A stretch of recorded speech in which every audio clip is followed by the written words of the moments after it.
Hey guys, me World of WWE here, and in today's video I'll be doing another tier maker video. But in this video I'll be ranking how good the WWE Championship run has been with each superstar from 2010 to 2020. So the reason why I don't have a face cam in this video is because it's broken. I'll only be getting one by next week. So let's get into this video. So we'll be kicking off this tier maker with AJ Styles' title run.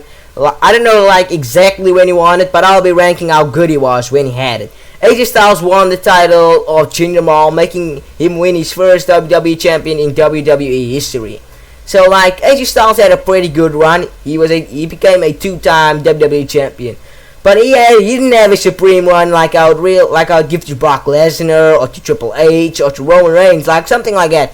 He didn't have a supreme one like John Cena or something like that. So I'm putting AJ Styles in the A category just because he's won the champion for the first time in his career and won it twice.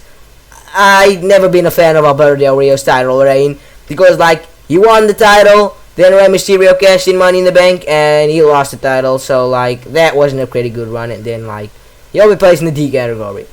Batista had a pretty good WWE Championship run, not too shabby, not too crappy, but I'll be putting him in the B category just because AJ Styles' title run was a bit much more better than Batista. I love Batista as a superstar. He's a really good athlete. I was never a fan of Bray Wyatt's title run just because when he won the Universal Champion I really liked it a bit when we had the Fiend Bray Wyatt. So I'll be placing him with Alberto Del Rio. Brock Lesnar, Supreme WWE title reign. That's all I can say about that. CM Punk going for the same. The John Cena CM Punk rivalry when CM Punk was holding that title was pretty supreme. That was a good run. Daniel Bryan's WWE title run was not supreme. It was good. When Daniel Bryan won the WWE World Heavyweight Champion, that was good. But not when he held the WWE Champion. It wasn't that good.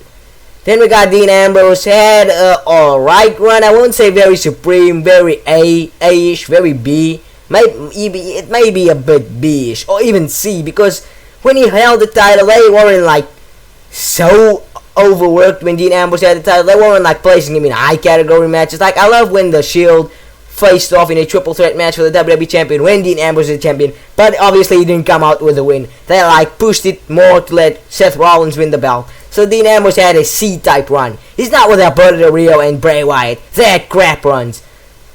Guys, here comes the point where you guys will really tell me I'm being very sarcastic, because Jinder Mahal had a good title run. I cannot deny that. If you guys take a look back at that, this guy held the WWE champion for about 6 months.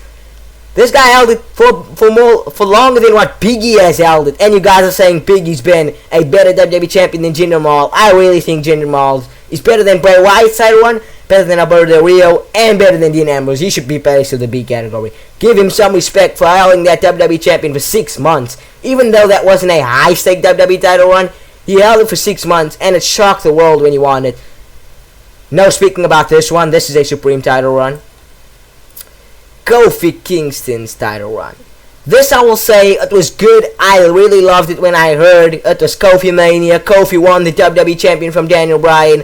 But then everything slowed down when Kofi Kingston lost the title against Brock Lesnar, and they let him lose in 26 seconds. How do you do that? And then after that, Kofi Kingston doesn't even go for another run at the title. He doesn't even get a rematch. So how do you make sense of that? I won't say this is as bad as Alberto Del Rio and Bray Wyatt. For the moment, yeah, I'll be putting him with Dean Ambrose. But how can you let him lose in 26 seconds and not even give him a rematch? The Miz's title run was pretty crap. I'll put him in. He wasn't ready to become a WWE champion at the moment. They pushed him over the moon to become WWE champion, and that didn't suit him. Putting him in a rivalry with John Cena just after him being 1 year in WWE, making him WWE champion. How does that make sense? I cannot make sense of that. So he's a D category champion. Randy Orton's title run has always been great, so he's a Supreme champion. Rey Mysterio, I'm sorry guys, but Rey Mysterio didn't hold the title very long. This title got stripped off him, the second he won it, it got stripped off him. They cashed in on him and he lost the belt. I really would have liked to see Rey Mysterio get taken a bit seriously. Just like when he won the World Heavyweight Champion at WrestleMania, he didn't hold it that long. WWE really actually never had faith in Rey Mysterio keeping the champion and being a main event. So Rey Mysterio is a D category champion now when he held the WWE champion. Supreme WWE Champion that I gotta put some respect on The Rock's name. You cannot tell me he's not. I wasn't a fan of Roman Reigns being the WWE Champion because WWE pushed him too much. In 2015, that was too quick. Roman Reigns debuted in 2013. They called him the silent assassin of the Shield, making him the WWE Champion before you making Seth Rollins the WWE Champion, before you making Dean Ambrose the WWE Champion. That was a bit too much. I really expected to see Dean Ambrose or Seth Rollins become the championship before Roman Reigns, because like Seth Rollins was not called the silent assassin, Dean Ambrose was like the leader of the Shield. Making Roman Reigns a champion like that just made him to get hated by the fans more. So I'll be putting him in the D category.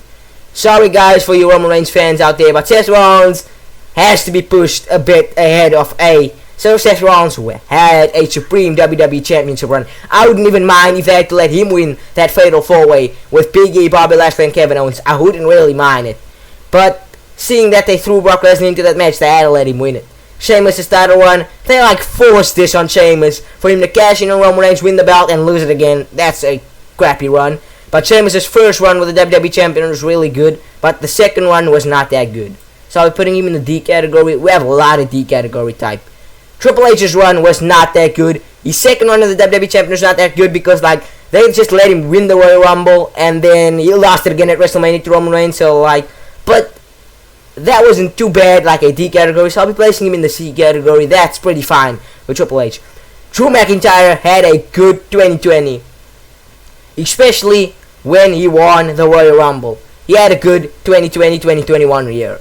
He had a good year. Drew McIntyre had a good WWE title run as well before like The Miz cashed in on him and then it all came down to shred. But Drew McIntyre, I'll be putting him in the B category, I think. Yeah, that's pretty good enough for Drew McIntyre. So guys, if you really enjoyed this video, I really appreciate it if you guys could smash that like button, hit the subscribe button, and click the notification bell, and check out my Roman Reigns spear complication right over here.